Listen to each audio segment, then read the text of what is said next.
예, 안녕하십니까. 오늘은 2021년 12월 25일 크리스마스 날입니다. 여기 한국 본토 시간으로 지금 오후 4시 15분을 지나가고 있습니다.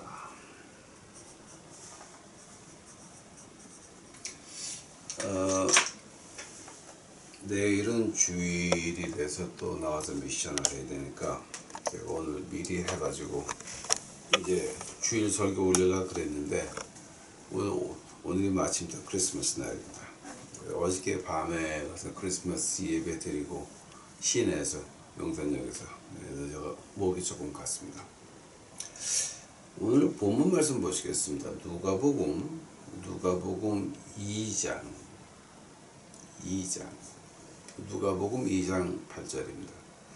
그 지경의 목자들이 밖에서 밤에 자기 양떼를 지키게 되니 주의 사자가 곁에 서고 주의 영광이 저희를 두루 비치며 크게 무서워하는지라. 천사가 이르되 무서워 말라. 보라, 내가 온 백성에게 미칠 큰 기쁨의 좋은 소식을 너희에게 전하노라. 오늘날 다윗의 동네에 너희를 위하여 구주가 나으셨으니 곧 그리스도 주시니라.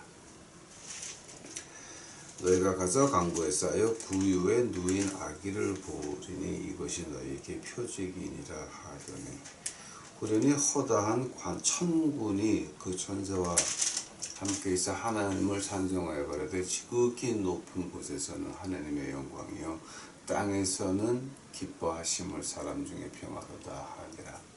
천사들이 떠나 하늘로 올라가니 목자가 서로 말하여 이제 베들레헴까지 가서 주께서 우리에게 알리신 바 이루어진 일을 보자 하고 빨리 가서 마리아와 요셉과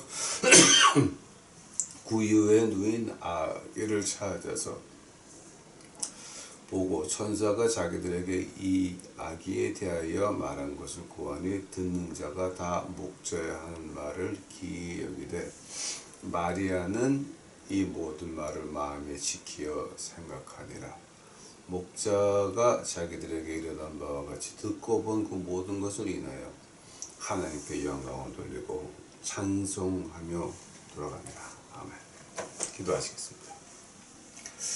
이제 2000년 전에 주님께서 오늘 태어난 건 아니지만 그래도 봄에 태어나셨는데 이제 주님이 이 땅에 오신 이유를 저희가 좀 알 수 있도록 하옵시고 이 절기에 매달리지 않고 날짜에 매달리지 않고 그 예수님이 오신 그 이유를 가지고 저희가 이 시간 공부하고자 하오니 저희들의 마음의 문을 열어주시옵시고 영의 문을 열어주시옵시고 주를 볼 수 있도록 하옵시고 주의 음성을 들을 수 있도록 저희의 귀를 열어주시옵소서.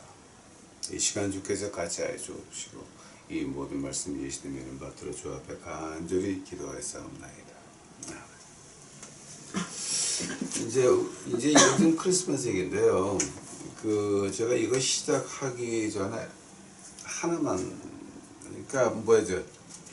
몇 가지만 좀 짚어드릴게요. 우리가 노래하는 거 있죠. 동방망강 세상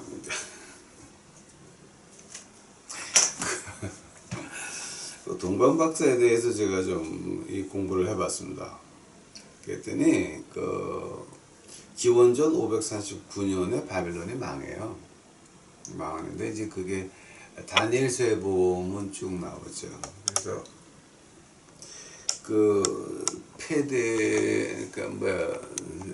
페르시아 메대의 고레스 왕이 이제 이사야서 45장에 나오죠. 근데 이제 이사야가 고레스 왕의 이름을 들어서 말한 것이 고레스 왕 태어나기 전에 200년 전이에요.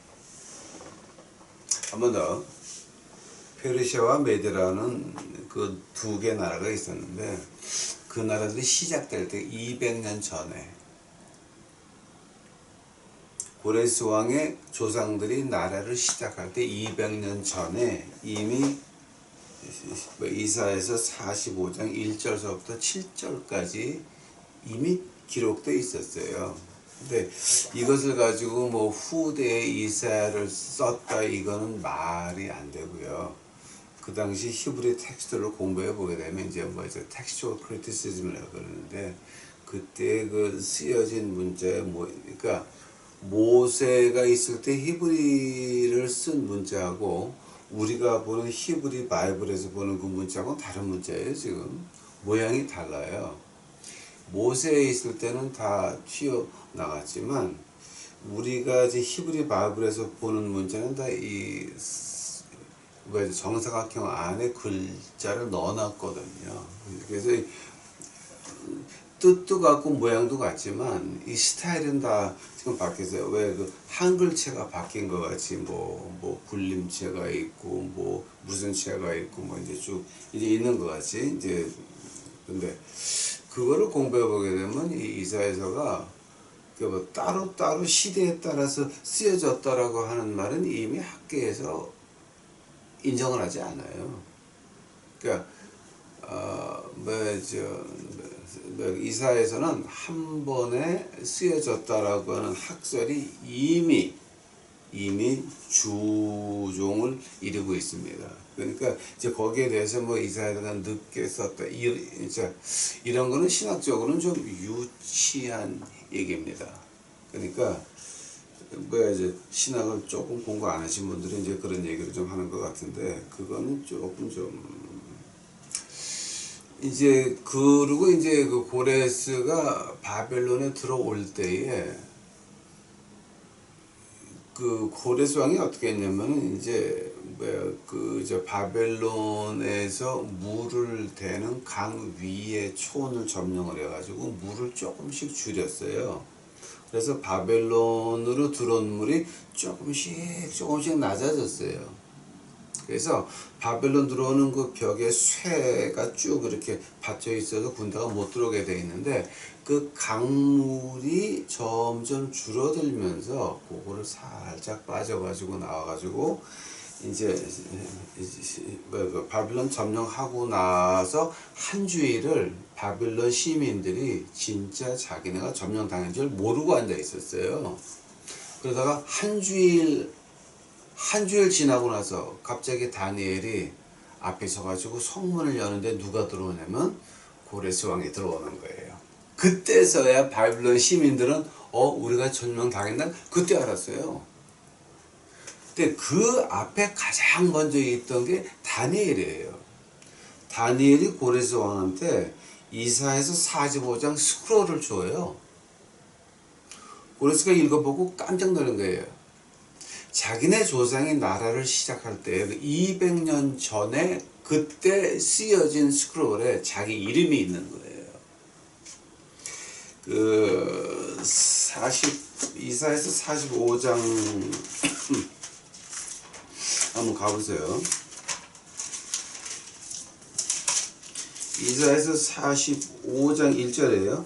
나 여호와는 나의 기름받은 고레스의 오른손을 잡고 열국으로 그 앞에 항복하게 하며 열왕의 허리를 풀며 성문을 그 앞에 열어서 닫지 못하게 하리라. 이 이사야 스크롤을 갖다가 다니엘이 고레스 왕이 주니까 고레스 왕이 딱 보니까 이건 200년 전에 쓰여진 게 이제 자기 이름이 있거든요. 그래서 이제 고레스 왕이 감명 받아서 한 일이 뭡니까? 너희들 유대인들, 히브리 민족들 예루살렘으로 다시 가도 된다라고 하는 거지. 여기서 시작입니다. 자, 근데 지금 제가 그 얘기 하려고 하는 것이 아니라 그 다니엘이 시작한 게 뭐냐게 되면은요. 그 바벨론 망하는 때를 알았고 고레스 왕한테 이사야서를 줬고 고레스 왕이 들어가 가지고서 다니엘이 고레스 왕 그 왕 안에 가장 유명한 그 책사라 그러기도 그렇고 아무튼 그때 맞는 게 뭐냐게 되면은 어떤 그 똑똑한 사람들 좀 이렇게 앞을 보는 사람들 그런 사람들을 와가지고 우리 페르시아 왕국에 이 사람 황제가 되냐? 그러면 그 사람들이 생각해보고 별을 보고 뭘 해가지고 이 사람은 괜찮다 그러면 황제가 됐어요. 그런 seers gathering 그러니까 학문을 제가 그걸 잘 몰라요 지금.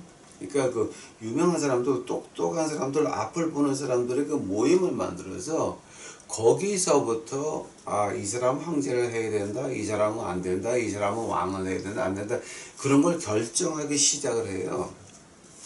그 전통이 내려와 가지고 동방박사 세 사람이라고 하는 거는 페르시아의 왕을 인준을 하고 왕을 결정을 짓는 엄청난 집단이 바로 다니엘이 시작한 거예요. 이거는 페르시아 역사를 보게 되면 나오는 거니까 이걸 가지고 뭐 맞다 틀리다 말하면 여러분 그거 좀 유치한 거예요.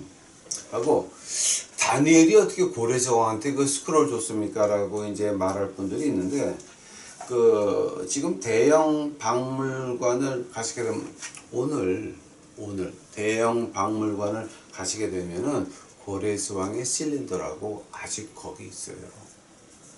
그게 1879년에 영국 사람들이 그거를 바벨론에서 발견을 해가지고 대형 박물관으로 좀 옮겨놨어요.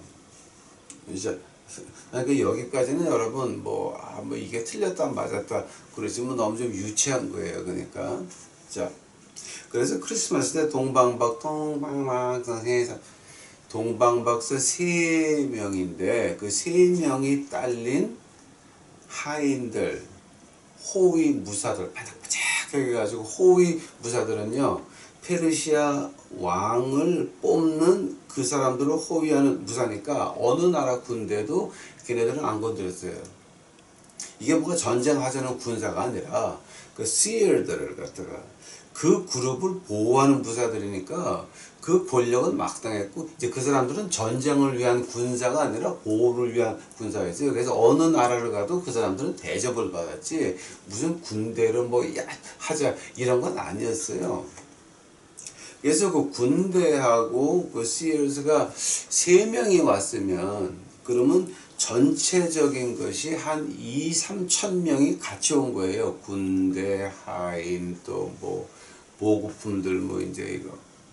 그래서 이게 예루살렘에 도착하니까 뭐 난리가 난 게 뭐 때문에 났냐면은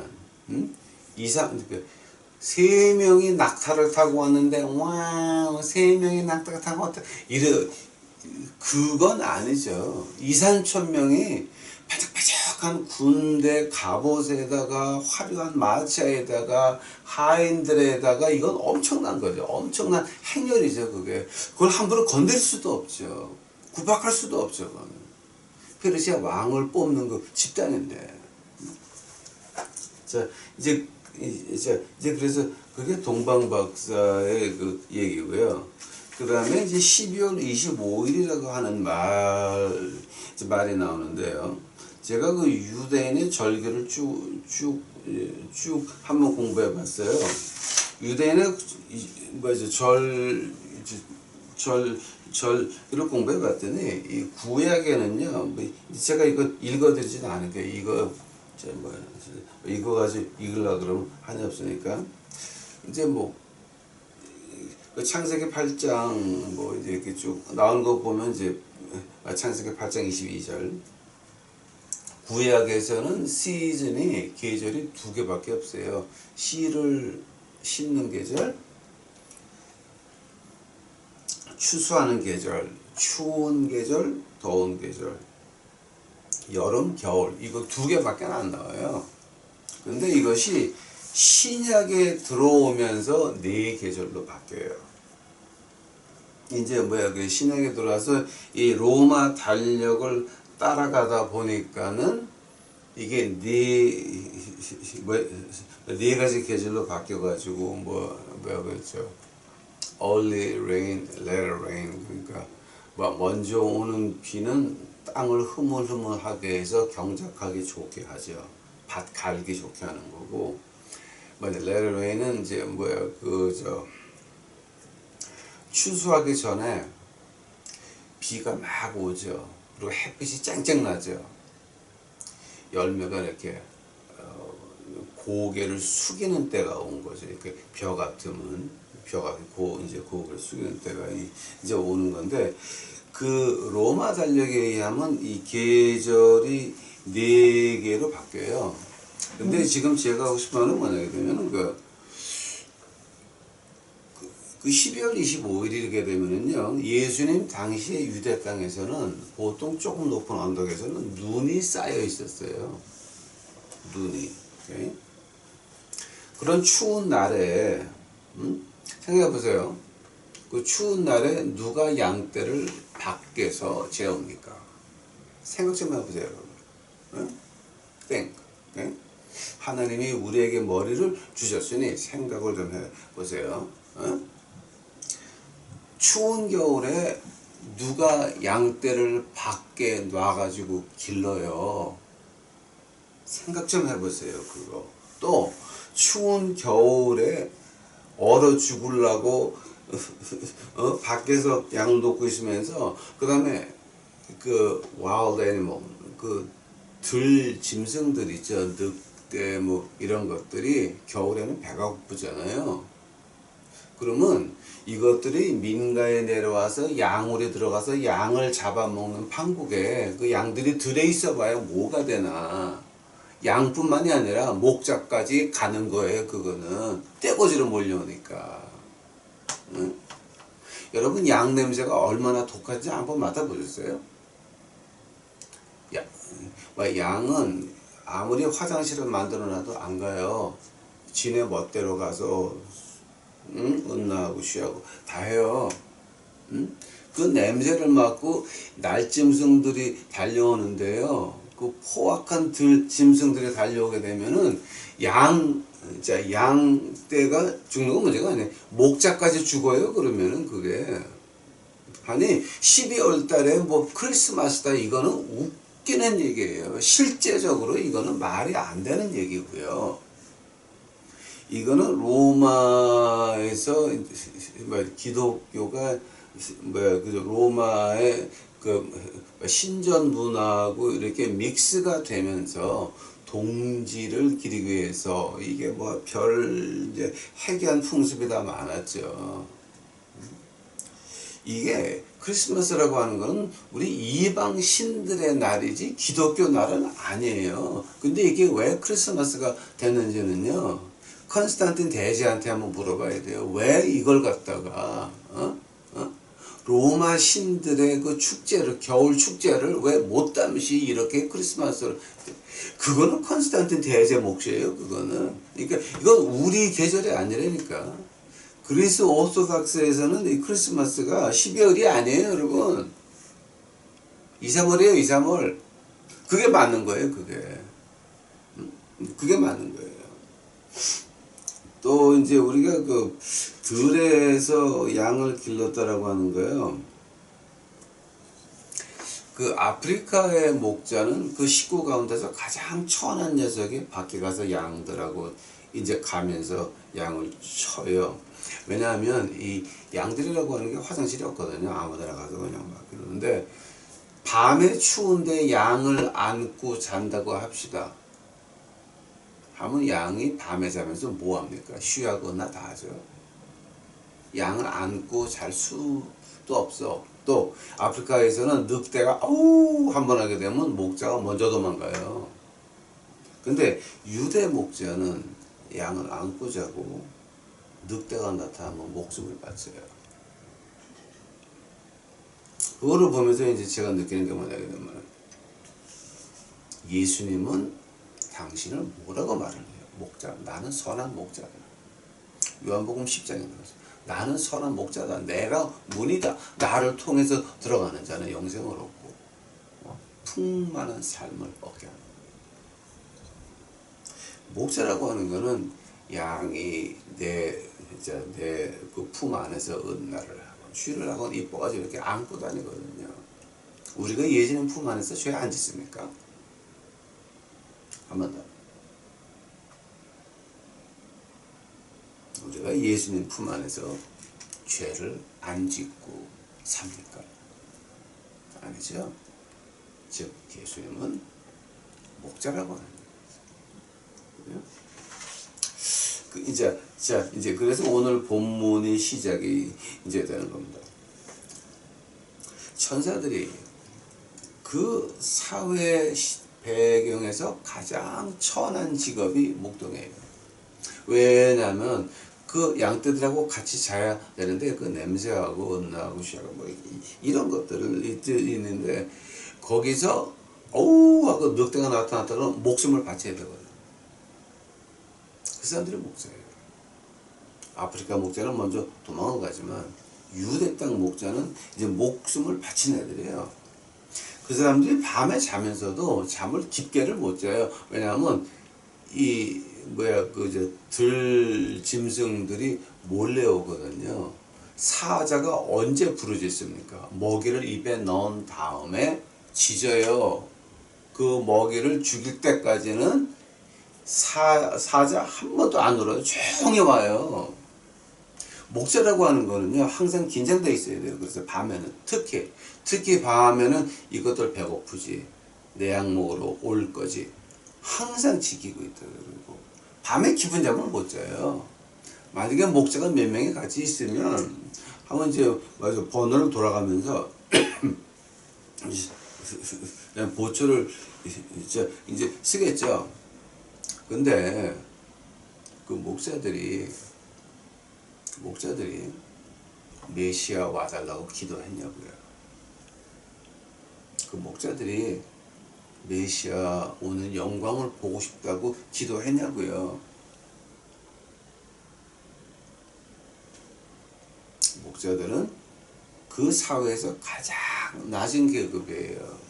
자기 할 일을 하고 있는 건데 거기 하늘에 천사가 나타났다고 하는 건 어떤 뜻 같아요? 어떤 뜻이냐게 되면은 그것은 예수님이 우리에게 오실 때에 우리 낮은 자들에게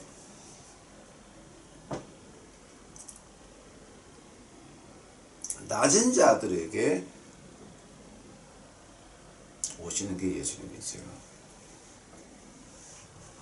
천사가 정치가들한테 가서 빰빠빠빰 메시아 오셨다 이랬습니까? 돈 많은 것들 많았고 빰빠빠빰 오셨다 그랬습니까? 큰 교회 가서 빰빠빠빰 오셨습니까? 아닙니다. 천사들이 나타나는 것은 그 사회에서 가장 소외시된 가장 구박받는 목동들한테 나타났다라고 하는 겁니다. 추운데 양들하고 그 냄새를 맡으면서 자면서 혹시 자기 목숨을 바쳐야 될지도 몰라 그런 사람들한테 나타났다라고 하는 겁니다. 하면은 지금 우리가 오늘 봤을 때 그럼 우리는 그럼 어떻게 저 하늘의 천사들의 음성을 들을 수가 있습니까? 왜 우리에게는 크리스마스라 그러는데 마음속에 만족이 없고 기쁨이 없고 뭔가 감동이 없습니까? 길거리 노숙자를 봐도 덤덤합니다. 교회를 가도 덤덤합니다. 교회 가서 식구들 만나도 덤덤합니다. 뭐 때문에 그렇습니까? 자, 우리에게는 왜 하늘의 그 영광이 보이지가 않는 것입니까? 왜 우리 마음속에는 하늘의 영광이 왜 와닿지가 않습니까? 그 이유는 간단합니다. 우리가 아직 높다라고 하는 겁니다. 우리가 하느님 말씀 앞에서 너무 높다라고 하는 겁니다. 우리에게는 하느님 말씀 위에 뭐가 있습니까? 우리에게는 하느님 말씀 위에는 아무것도 없어야 됩니다. 하나님, 예수 그리스도, 성령 하나님이 우리에게 다가오는 방법이 말씀이 아닙니까? 성령의 감동으로 쓰여진 하나님의 말씀이 아닙니까? 라고 안 되면은 우리에게는 그 기쁨을 줄 수 있는 것은 하늘의 영광을 이제 우리에게 줄 수 있는 것은 바로 하나님 말씀밖에. 근데 우리는 교회 가도 덤덤, 가난한 사람을 봐도 덤덤합니다. 마음 아픈 사람을 봐도 덤덤합니다. 누구를 봐도 덤덤합니다. 내 인생을 봐도 덤덤합니다. 내 가정을 보니까 답답합니다. 뭐 때문에 그렇습니까? 우리가 아직도 낮아지지 않았다라고 하는 말입니다. 그 말을 갖다가 바울 선생이 아주 묘하게 말하는 게 있습니다. 한번 들어보시기 바랍니다. 시간에 너무 많이 가서 15분에 시작했지. 한번 그 바울 선생이 한번 말하는 걸 한번 들어보시기 바랍니다.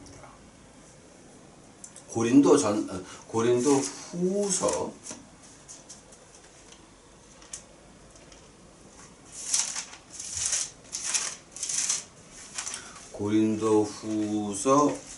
13장입니다. 고린도후서 13장 5절입니다. 너희가 믿음에 있는가 너희 자신을 시험하고 너희 자신을 확증하라. 예수 그리스도께서 너희 안에 계신 줄 너희가 스스로 알지 못하느냐. 그렇지 않으면 너희가 버리는 자입니다. 생각해 보시기 바랍니다. 예수님은 2000년 전에 우리에게 다가오셨습니다. 진정한 하나님이 진정한 인간의 몸을 가지고 태어나셨습니다. 그러나 우리는 우리 사방을 돌아봐도 덤덤합니다. 우리 가정을 보면 답답하고, 내년을 보게 되면 이거 오미크론 언제 지나가나, 코비드 언제 지나가나 답답합니다. 여기에 대해서 자영업자들은 난리가 났습니다. 답답합니다. 덤덤합니다. 우리에게는 그 하늘의 기쁨이, 천사들이 오늘날 메시아가 태어났다. 오늘날 메시아가 태어났다. 목자들이 양떼들을 놓고 베들레헴으로 달려가. 우리에게는 그 기쁨이 없다라고 하는 거예요. 왜 없습니까? 크리스마스다 그러면서 교회 장식은 엄청나게 해놨습니다. 그러나 우리는 덤덤합니다. 저거 얼마 들었을까? 아이씨. 왜 그렇습니까? 바울 선생이 말하기를 너희 자신을 좀 시험해봐. Examine yourself. 너희 자신을 좀 돌아봐라. 너희 마음속에 구원의 확신이 있니? 너희 마음속에 내가 죽으면 하늘나라 간다는 그 하늘의 확신이 있니? 너희 마음속에 저 하늘나라 가서 하나님 앞에서 천사들과 같이 주 예수 그리스도 십자가 앞에서 영광 돌리는 그 찬양을 한다고 하는 그 희망이 너희가 있니? 그런 희망이 있습니다. 단단한 것은 뭡니까? 우리 자신을 아예 보지 않았다라고 하는 겁니다. 그럼 여러분 이렇게 말할 수 있습니다. 머리 똑똑한 것들은 교회 헌금회가 이런 말에 나오겠지만 그런 건 아니고요. 하면 무엇을 돌아보라라고 하는 말입니까? 무엇을 돌아보라라고 하는 말입니까?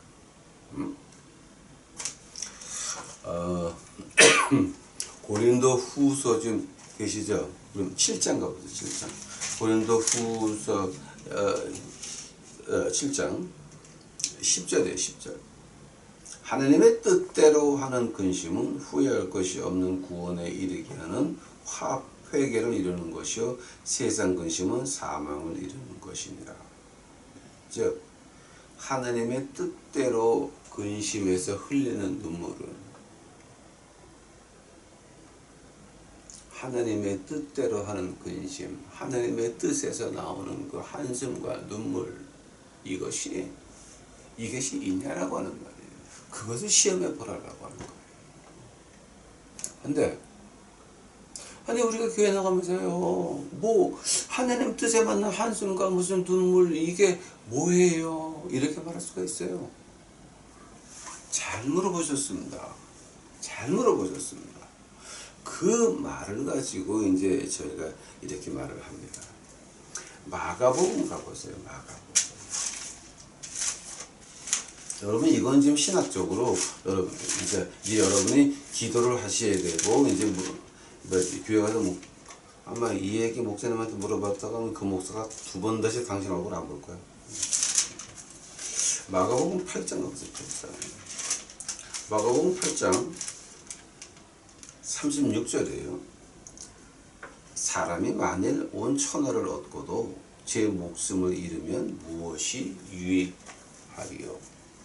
즉 우리의 영혼이 지옥을 벗어나서 하늘나라를 가면 그것이 온 세상보다 낫다는 거죠.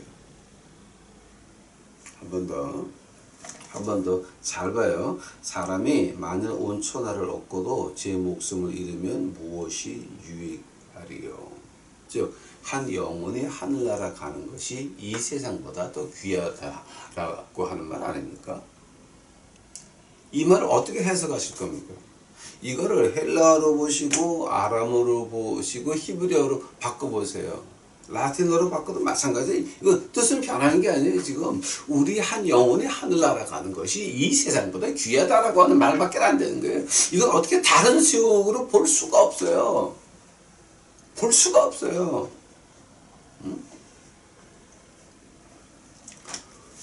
한데 뭐 문제가 있냐면 우리가 믿음 생활 한다라고 하면서 우리보다 못하신 분들, 우리보다 좀 가방끈이 좀 길지가 못하고 우리보다 좀 사정이 힘들어서 명품 같은 거 못 사고 우리보다 조금 못해가지고 좋은 카페도 몇 번 못 가고 그리고 또 좀 사정이 안 되니까 또 이렇게 이스라엘 성지순례도 못 가고 자 이러신 분들을 우리가 어떻게 보냐고요.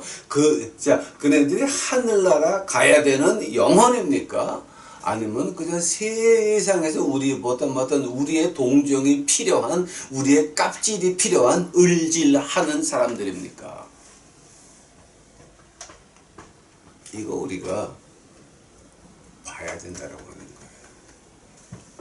크리스마스의 의미가 뭐냐?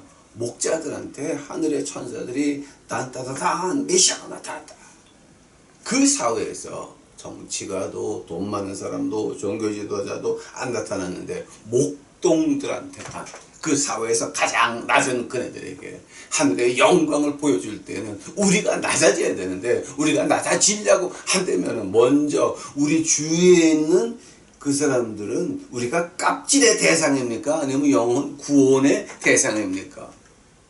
물론 우리가 이렇게 말할 수 있습니다. 한국 농촌에는 일손이 없어도 지금 그렇게 일들을 일할 사람이 없는데 왜 저기서 노숙자하고 앉아있냐고. 여러분 예수 그리스도가 안 들어가면 인간은 일을 제대로 못해요. 여러분도 마찬가지예요. IMF에서 떨어진 그분들 회복돼서 다시 교회 나왔어요? 아니면 아직도 그러고 있어요. 보세요 좀. 우리가 예수 그리스도가 들어가지 않으면 정상적인 생활은 가능하지가 않아요. 안 되는 거예요. 우리의 일이 뭡니까? 그네들을 저것들은 깝질의 대상이 아니라 우리 손가락이 쫙 농촌에 일할 사람들이 쫙 이러는 것이 아니라 그놈의 손가락 하나가 나갈 때 나의 손가락 3개는 나한테 다시 오는 거예요. 여러분 알아 봐 좀 이거 봐.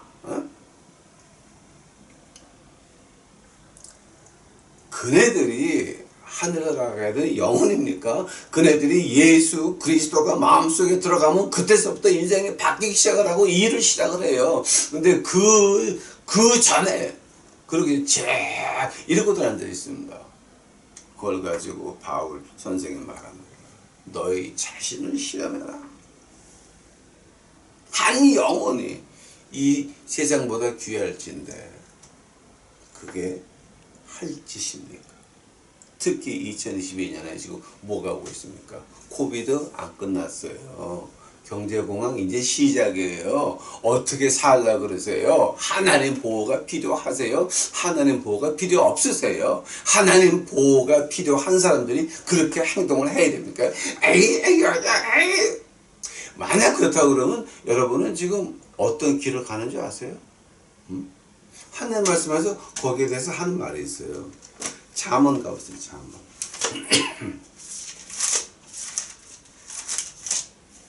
잠언 14장 가보세요.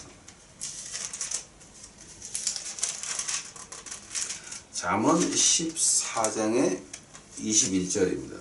잠언 14장 31절이네. 잠언 14장 31번째 절입니다.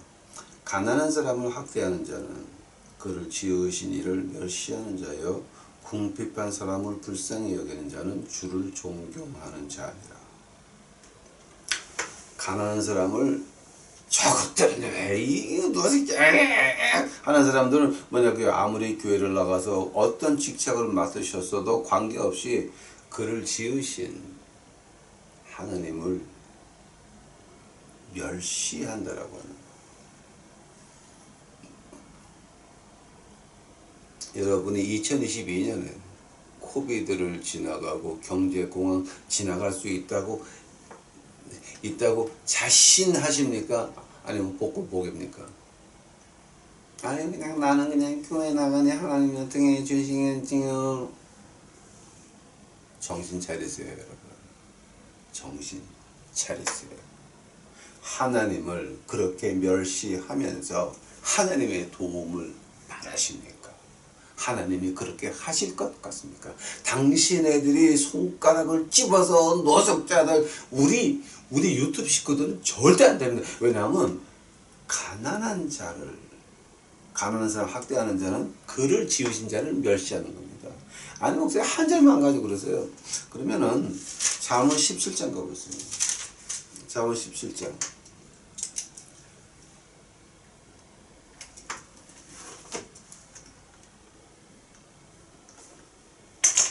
잠언 17장 5절 가보세요.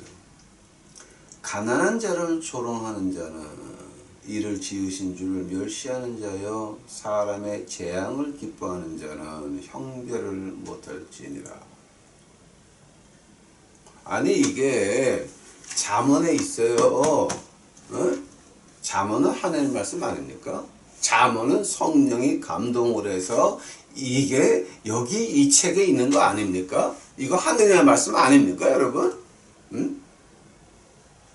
이거 벌써 두 번째잖아. 근데 이 안에 66권 안에 이 말이 수도 없이 많아요. 가난한 자를 멸시하는 거, 창조자를 멸시하는 거다. 주를 멸시하는 자다. 가난한 자를 조롱하는 자, 또 사람의 재앙을 기뻐하는 자. 왜 불난 집에 사람이 그렇게 모입니까? 하이웨이에서 교통사고 나면 차가 막히는 이유가 뭡니까? 아니 이쪽은 교통사고가 이제 났으니까 내가 막히는 건 이해해요. 근데 왜 반대쪽도 막혀? 왜냐면 못된 것들이 지나가면서 보고 가기 싶어가지고 천천히 가거든요. 이러고. 사람의 재앙을 기뻐하는 자. 즉, 아유, 저 노숙자들 저거, 아유, 시골 가면 일만 한다. 아유, 왜 저 일도 안 하고. 그네들은 하늘나라 가야 되는 영혼이지 어떤 물건이 아니라고 하는 겁니다. 우리가 그들을 무시할 때에 하나님께서 야, 너 나를 무시하는 거다 이러시는 겁니다. 하나님을 무시하면서 2022년에 여러분이 코비드 지나가기를 원하십니까? 하나님을 무시하면서 여러분이 2022년에 경제 공황을 피해가기를 원하십니까? 여러분 회개하셔야 됩니다. 고쳐야 됩니다. 우리 자신을 봐야 됩니다. 이제 우리는 그것 때문에 근심하고 거룩한 눈물을 흘려야 됩니다. 내가 주여, 이제는 내가 당신이 필요하오니. 내가 이제 지금까지 과거에 우리 유튜브 식구들만큼은 절대 노숙자들 가지고 말하면 안 됩니다. 큰일 납니다. 하나님 말씀. 그러면 하나님께서 우리를 지키실 것이요. 만약에 우리가 하나님을 멸시하게 되면 코비드19 경제공황 먼저 올 겁니다. 여러분 어떻게 하실 겁니까? 이사야서 한번 가보시겠어요?